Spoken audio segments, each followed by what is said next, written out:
आपने एक कोटेशन सुना होगा, तुम कब आओगे, मैं इंतजार कर रही हूं, राह तक तक के पथरा गई मेरी आंखें। यह कोटेशन आपने सुना होगा, लेकिन आज इस कोटेशन का जस्ट उल्टा होता है। उन्हें नहीं पता होता है कि परदेश से वापस लौटने के बाद शायद हमारा खात्मा हो जाएगा, नहीं पता होता। और आज की जो मैं कहानी आपको सुनाने जा रहा हूं, इस कहानी में भी कुछ ऐसा ही होता है। एक महिला का पति जाता है प्रदेश कमाने के लिए, और प्रदेश से वापस जब लौटते हैं, महिला ने उस अपने ही पति की दर्दनाक हत्या कर देते हैं। मैं बात कर रहा हूं 10 जुलाई 2024 की।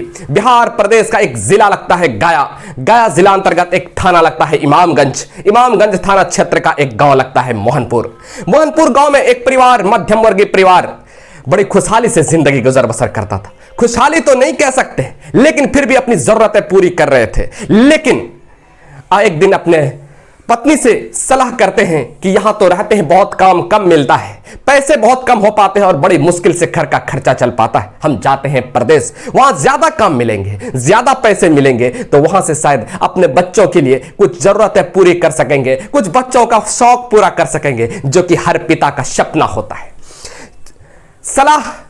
सलाह देते हैं, और पत्नी का भी सलाह होता है कि ठीक है चले जाइए। अब जब जाते हैं प्रदेश कमाने के लिए, और वहां से पत्नी को फोन करता है, यहाँ हमको काम बहुत अच्छे से मिल गया, अच्छी खासी सैलरी भी मिलती है। उसके बाद टाइम टू टाइम उन्हें पेमेंट भेजते रहते थे, पैसा भेजते रहते थे पत्नी को। उसके बाद हाल समाचार भी पूछते थे, जैसे कि हर परिवार पूछता है, ऐसे ही था। उसके बाद उस महिला का गांव में ही एक लड़के से दोस्ती हो जाती है, और दोस्ती धीरे धीरे प्यार में बदल जाता है, और प्यार इस कदर परवान चढ़ता है कि उसके साथ शारीरिक संबंध बनने लगते हैं। अब पति से दूरी और ये महिला अपने प्रेमी से नजदीकियां बढ़ाने लगी। अब तो घर में कोई नहीं था, घर में वो महिला अपने बच्चे के साथ अकेले रहा करती थी। रात को जब बच्चे सो जाया करते थे, वो महिला अपने प्रेमी को बुलाती थी, और अपने प्रेमी को जब बुलाती थी तो फिर अब उसके साथ पूरी रात पति पत्नी की तरह वो रात भर गुजारते थे।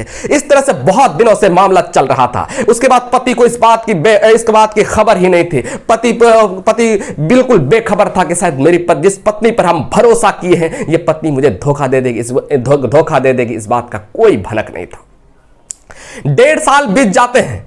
उसके बाद पति कहते हैं हम जा रहे हैं घर, उसके बाद पति घर आ जाते हैं, और वो महिला ससुराल में नहीं बल्कि मायके में होती है, अपने बच्चों के साथ मायके में होती है। उसके बाद फिर जो है ना घर आते हैं। घर आने के बाद फिर घर में बोलते हैं कि हम जा रहे हैं ससुराल, अपने छोटे छोटे मासूम बच्चे को देखने के लिए, अपनी बीवी से मुलाकात करने के लिए। अब ये जाते हैं वहां, जैसे ही जाते हैं सब कुछ ठीक ठाक था। पत्नी उसका बहुत बढ़िया से आओ भगत करती है, जैसे कि उसको पति को तो कुछ पता ही नहीं चला। बहुत अच्छे से आओ भगत करते हैं, रात को अच्छे से अच्छा खाना बनाते हैं, अच्छे से खाना बना करके सो जाते हैं। जब सुला देते हैं तो अपने प्रेमी को जो है ना फोन करते हैं, प्रेमी को फोन करते हैं। पूरी तरह से योजना उसकी तैयार थी। पति प्रेमी को फोन करते हैं, प्रेमी आ जाते हैं। जब प्रेमी आ जाते हैं तो पति नींद में होते हैं, और महिला खड़ी होती है उसके सामने और उसका गला दबाने लगती है। अब गला दबाने लगती है, उसके बाद फिर जैसे ही गला दबाते उसकी नींद खुल जाती है। वो हाथ जोड़ते हैं, भीख मांगते हैं कि तुम क्या कर रही हो, मैं तो तुम्हारे लिए तो सब कुछ किया, तुम ये क्या कर रही हो।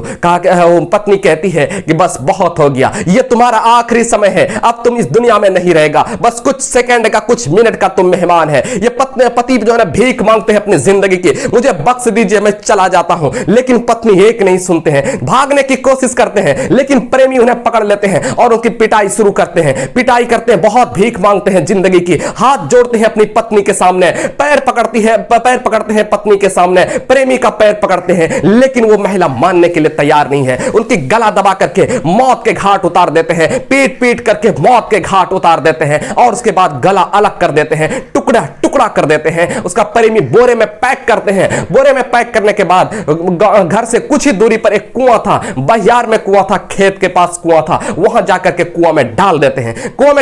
घर को बहुत अच्छे तरह से साफ सफाई कर देते हैं, बिल्कुल किसी को कुछ पता ना चले। उसके बाद फिर जो है ना वहां से लौटते हैं, लौटते हैं। जब 8 दिन के बाद 8 जुलाई तक, उस 8 जुलाई तक जब वो नहीं पहुंचते हैं तो उसका मृतक का भाई जो है ना खोजबीन शुरू करते हैं। परिवार के हर जगह पर खोजबीन शुरू करते हैं, लेकिन कहीं उसका कुछ अता पता नहीं चलता है। जब कहीं अता पता कुछ नहीं चलता है तो इमामगंज थाना आते हैं और गुमशुदगी की रिपोर्ट दर्ज कराते हैं। गुमशुदगी की रिपोर्ट दर्ज कराते हैं।